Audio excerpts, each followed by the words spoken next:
বাসন্তী expressway আর কামালগাছির মোড় থেকে যে রাস্তা গোসাবার ঘাট হয়ে ক্যানিং গিয়েছে, এই রাস্তাগুলো নাকি পুরোপুরি জঙ্গিদের হাতে চলে গিয়েছে।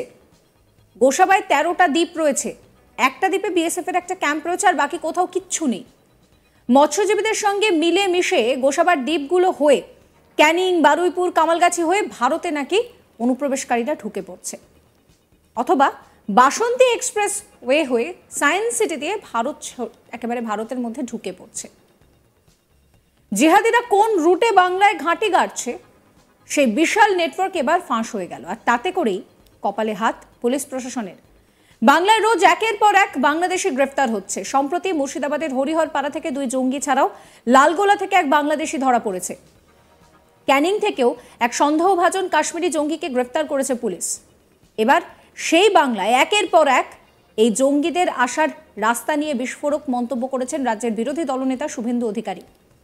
কার্যত কোন রুটে জঙ্গিরা আসছে তা ফাঁস করে দিয়েছেন শুভেন্দু অধিকারী। তিনি বলেছেন যে ব্যাঙ্গালোরে যে 8 জন জঙ্গি ধরা পড়েছে, সব লিঙ্ক পশ্চিমবঙ্গের সঙ্গে।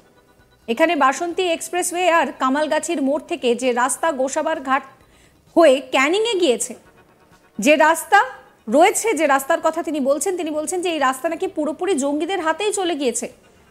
কি বলছেন শুভেন্দু অধিকারী, শোনাবো। সম্প্রতি বাঙ্গালোরের যে জঙ্গি ধরা পড়েছে 8 জন, সব লিঙ্ক হচ্ছে পশ্চিমবঙ্গে। তার কারণ পশ্চিমবঙ্গে বাসন্তী এক্সপ্রেসওয়ে আর কামালগাজির মোড় থেকে যে রাস্তা গোসাবার ঘাট পর্যন্ত গেছে ক্যানিং হয়ে, এই রাস্তা দুটো জঙ্গিদের হাতে চলে গেছে, কমপ্লিটলি জঙ্গিদের হাতে গেছে due to Trinamool Congress, Mamata Banerjee vote ব্যাংকের রাজনীতি। সবাই গেছে এই দিক দিয়ে। 13টা দ্বীপ আছে গোসাবাতে, একটা দ্বীপে বিএসএফ এর একটা ক্যাম্প আছে, বাকি কোথাও কেউ নেই। ভাষা, পোশাক, খাদ্যাভ্যাস এরা ফিশারম্যানদের সঙ্গে মিশে গোসাবার দ্বীপগুলো থেকে হয়ে নয় ক্যানিং, বারুইপুর, কামালগাজি হয়ে ভারতে ঢুকে পড়ছে, অথবা বাসন্তী এক্সপ্রেস হয়ে সায়েন্স সিটি দিয়ে ভারতবর্ষে ছড়িয়ে পড়ছে। আপনাদের মনে আছে 2022 সালে বারুইপুরে লালটু শেখ এবং আব্দুল মান্নান ধরা পড়েছিল। দুজনেরই নাম বদল করে হিন্দু নামে 17টা এপিক এবং আধার কার্ড উদ্ধার হয়েছিল ওখানে। আপনারা জানেন, বারুইপুরে বাসা ভাড়া নিয়ে থাকতেন। পুরো মুক্তাঞ্চল হয়ে গেছে এবং এখানকার পুলিশ টাকা তুলতে আর তৃণমূলের হয়ে ভোট লুট করতে ব্যস্ত। আর যদি নামের সঙ্গে লালটু শেখ বা আব্দুল মান্নানের মতো হয়, জাভেদ মুন্সির মতো হয়, যদি নামে ছোঁয়া থাকে, তাহলে গ্রেপ্তার করা তো দূরের কথা, মাথায় হেলমেটও লাগবে না, হেলমেটেও ছাড় আছে। এখানে পরিষ্কার কথা, মুসলিম লীগ ট্যুর সরকার চলছে।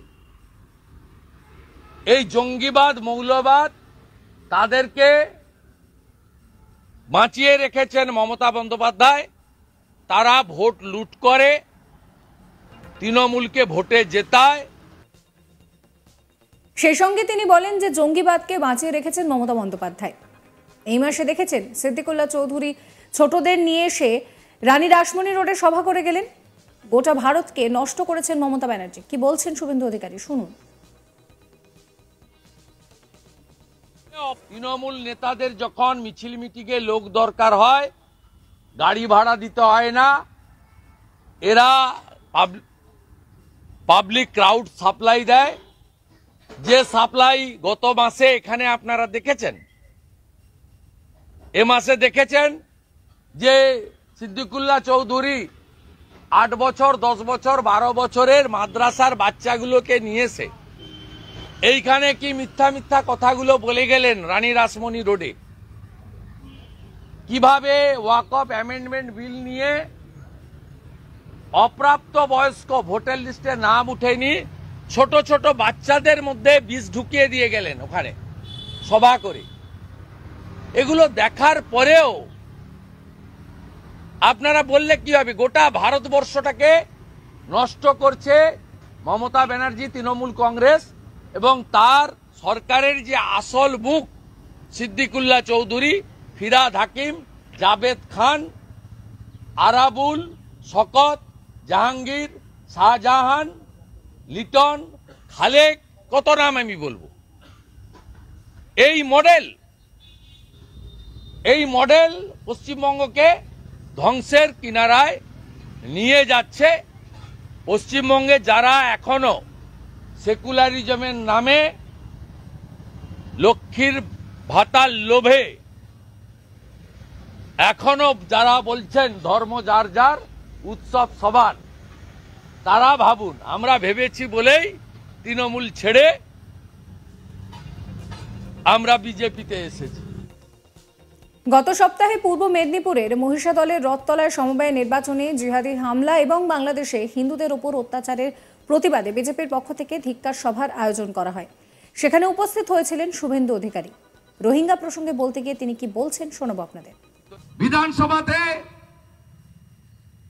ওয়াকফ অ্যামেন্ডমেন্ট বিলের বিরুদ্ধে প্রস্তাব এসেছিল। আমি বক্তব্য রেখেছি, বক্তব্যে বলেছি এসব করবেন পরে, আগে এনআরসি করুন। ৭২টা জায়গায় বিএসএফ কে জমি দেননি মমতা ব্যানার্জি। 1 কোটি রোহিঙ্গা মুসলমানকে ঢুকিয়ে, আগে 3টে জেলায় মুসলিম মেজরিটি ছিল, উত্তর দিনাজপুর, মালদা, মুর্শিদাবাদ। আজকে 9টা জেলা আমাদের কার্যত ডেমোগ্রাফি বদল করে দিয়েছেন। বিএসএফ কে জমি দেওয়া হচ্ছে না এই সরকার। রোহিঙ্গারা হু করে ঢুকছে, বদলে যাচ্ছে ডেমোগ্রাফি। আমি বলেছি এনআরসি আনুন, আগে উই ওয়ান্ট এনআরসি আনুন। লাভ জিহাদের বিরুদ্ধে আইন আনুন। আমাদের বাড়ির মেয়েদেরকে ফুসলিয়ে নিয়ে চলে যাচ্ছে জিহাদিরা, ধর্ম পরিবর্তন করছে। লাভ জিহাদের বিরুদ্ধে আইন আনুন। ঐক্যবদ্ধ আমাদের হতে হবে, বাঁচাতে হবে পশ্চিমবঙ্গকে। 1947-এর 20 জুন ডক্টর শ্যামাপ্রসাদ মুখার্জি, জ্যোতি বসু, 58 জন হিন্দু আইনসভার মেম্বার ভোট দিয়ে আমাদেরকে রেখে দিয়ে গেছেন ভারতে। আর 21 জন মুসলিম আইনসভার সদস্য ভোট দিয়েছিলেন সেদিন। চ্যানেলকে সাবস্ক্রাইব করুন।